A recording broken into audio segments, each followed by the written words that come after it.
CHAPTER 47. The Mat Maker.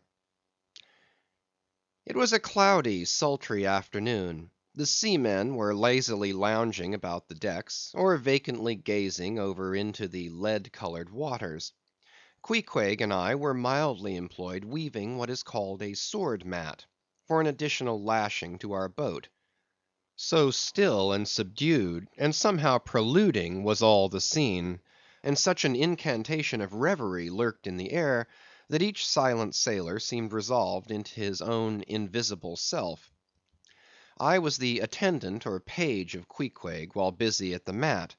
As I kept passing and repassing the filling or woof of marline between the long yarns of the warp, using my own hand for the shuttle, and as Queequeg, standing sideways, ever and anon slid his heavy oaken sword between the threads, and idly looking off upon the water, carelessly and unthinkingly drove home every yarn, I say so strange a dreaminess did there then reign all over the ship, and all over the sea, only broken by the intermitting dull sound of the sword, that it seemed as if this were the loom of time, and I myself were a shuttle mechanically weaving and weaving away at the fates. There lay the fixed threads of the warp, subject to but one single, ever returning, unchanging vibration, and that vibration merely enough to admit of the crosswise interblending of other threads with its own. This warp seemed necessity, and here, thought I, with my own hand, I ply my own shuttle, and weave my own destiny into these unalterable threads.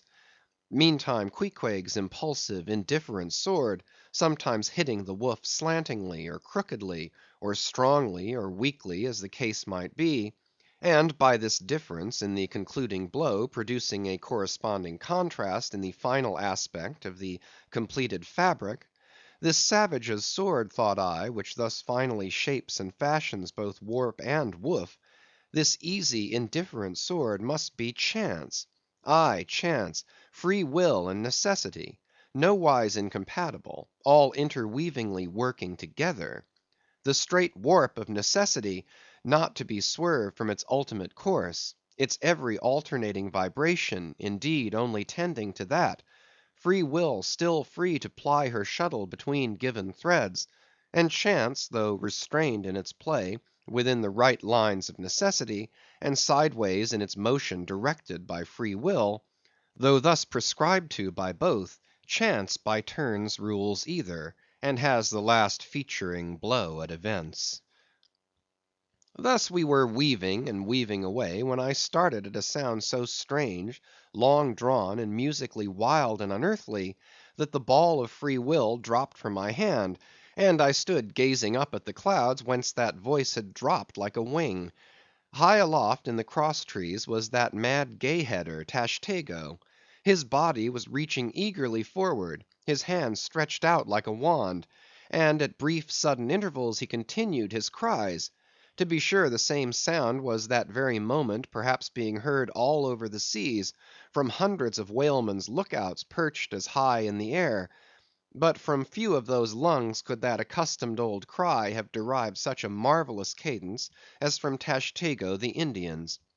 As he stood hovering over you, half suspended in air, so wildly and eagerly peering towards the horizon, you would have thought him some prophet or seer beholding the shadows of fate, and by those wild cries announcing their coming.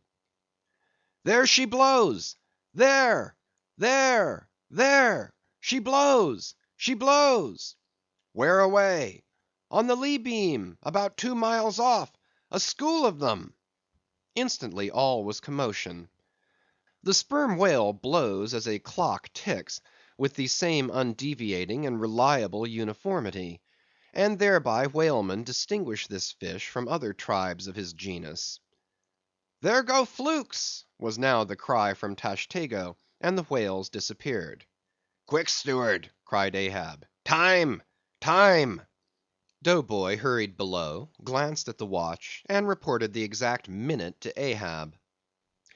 The ship was now kept away from the wind, and she went gently rolling before it. Tashtego reporting that the whales had gone down heading to leeward, we confidently looked to see them again directly in advance of our bows. For that singular craft at times evinced by the sperm whale, when, sounding with his head in one direction, he nevertheless, while concealed beneath the surface, mills round and swiftly swims off in the opposite quarter; this deceitfulness of his could not now be in action, for there was no reason to suppose that the fish seen by Tashtego had been in any way alarmed, or indeed knew at all of our vicinity. One of the men selected for ship keepers, that is, those not appointed to the boats, by this time relieved the Indian at the main mast head. The sailors at the fore and mizzen had come down, the line tubs were fixed in their places, the cranes were thrust out, the mainyard was backed, and the three boats swung over the sea like three samphire baskets over high cliffs. Outside of the bulwarks, their eager crews with one hand clung to the rail, while one foot was expectantly poised on the gunwale. So looked the long line of man of war's men about to throw themselves on board an enemy's ship. But at this critical instant, a sudden exclamation was heard, that took every eye from the whale. With a start all glared at dark Ahab, who was surrounded by 5 dusky phantoms that seemed fresh formed out of air.